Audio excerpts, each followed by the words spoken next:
A Tale of Master Shiv by me. Prologue.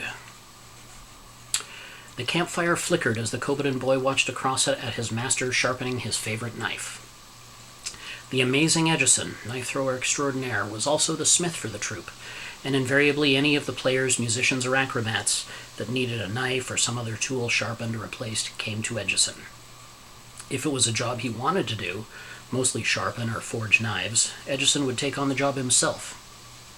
Repairing pots or straightening bent tools went to the Kobodan boy. Tonight, Edison had little important to do, and when he had free time in the evenings, he would sit around the fire, sharpen his throwing knives, and share his special brand of wisdom to anyone who cared to listen. The Kobodan boy always listened. The boy had joined the troupe 4 years before, when he was 6, and barely capable of carrying a backpack with his own meager belongings. He had no clear memory of his home. The Kobodans had been a large family, raising chickens and making farming tools. When a plague had struck, and in desperation the ailing father had passed his son into the hands of a troupe of traveling performers. Edison had told the boy several times that his family was almost certainly dead.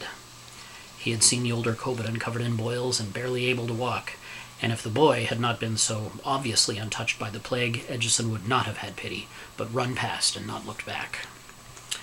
"Finn!" Edison shouted at the cook, who was stirring a cast-iron cauldron of stew.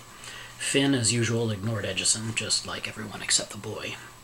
"In the name of the devil's bleeding eyes, what are you putting more of that cabbage in there? We got plenty of meat, plenty of decent veggies. If I ever smell another cabbage, I swear I'll turn cannibal." "Jimmy, girl, you tell your black-hearted mother 50 is not too old to make a husband to you," he'd shout at the troupe's graceful 16-year-old dancer. She would occasionally smile if the mood struck her, but usually would shudder or stick out her tongue at him. Any response was gleeful music to Edison. "Edison, damn it!" Willie Suresaver, the leader of the troupe and master bard, would hiss several times a night. "You're handy with iron and you're a good knife-thrower, but if you don't shut your mouth, I'll leave you in a ditch." This caused both Edison and the boy to giggle hysterically until Willie stomped off in disgust. Despite the knife-thrower's mouth, he was not badly liked, and he did more than his share of the work and did a better job at it than most. And he really was an excellent knife-thrower. Edison finished sharpening the one knife, and as he put down the stone with one hand, he tossed the knife into the air with the other, and the boy watched entranced as all the other knives appeared out of nowhere and were juggled through whirling patterns in the air, reflecting firelight in circles and figure eights. Edison did not even get up from the log he was sitting on, and would occasionally juggle 6 of his knives, he owned 16, with one hand, and then take a drink with the other, never stopping. The other players made a point of walking by when they could get a chance at the whirling knives that never cut anyone and the wide-eyed boy that watched them. "That's the secret, boy," Edison said with a wink. "The secret to life is to know a little about everything so you're handy to have around, and to know everything about a little so you're indispensable. And make sure everyone knows it!"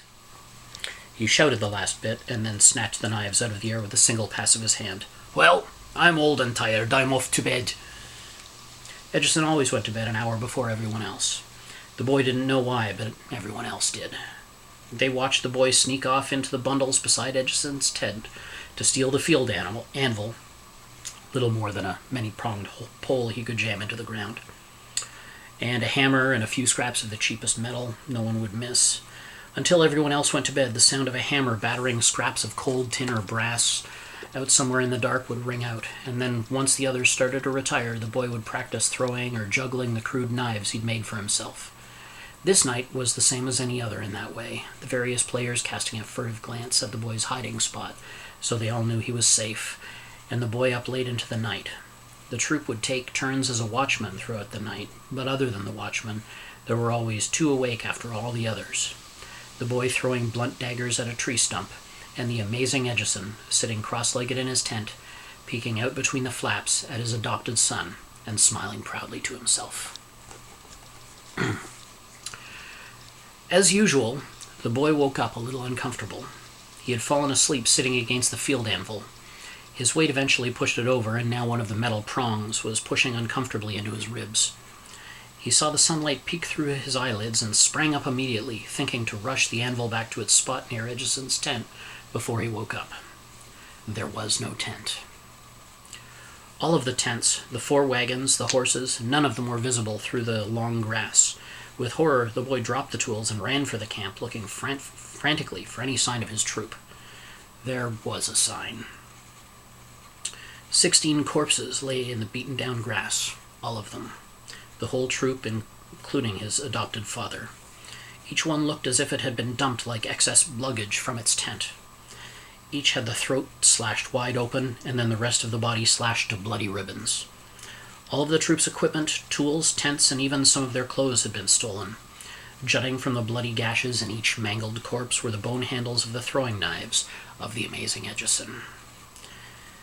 The Kobaden boy stared blankly at the scene for most of the morning.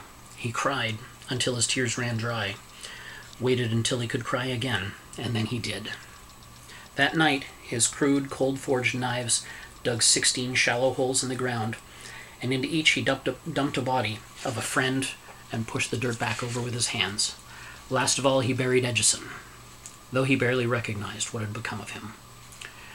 Then he took the 16 throwing knives he had recovered, still crusted with the blood of their only victims. He wrapped them all in a corpse's shirt and the smithy tools in another, slung them over his shoulder, and began to walk.